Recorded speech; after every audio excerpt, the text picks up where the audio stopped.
elles sont nombreuses. C'est-à-dire que la partie que tout le monde connaît, ce que l'on voit, euh, c'est l'application des peines, les réquisitions pour des condamnations et tout ça, ce n'est que la, la, la Une petite infime partie partie. visible de l'iceberg. La plus grosse partie se déroule à l'abri des regards.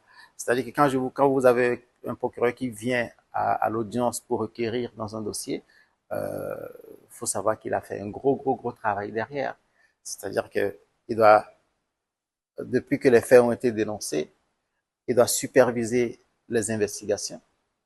Donc, il a tout un ensemble d'officiers de police judiciaire sous sa responsabilité. Il doit donc diriger l'enquête.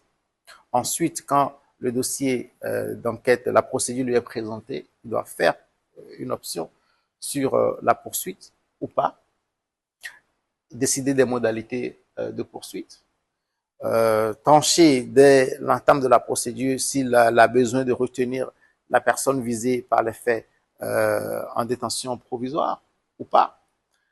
Et quand le dossier est en état d'être jugé, se présenter à préparer son audience, choisir les orientations qui sont les siennes et aller soutenir le dossier de l'accusation à l'audience. Si le dossier n'est pas très bien monté, euh,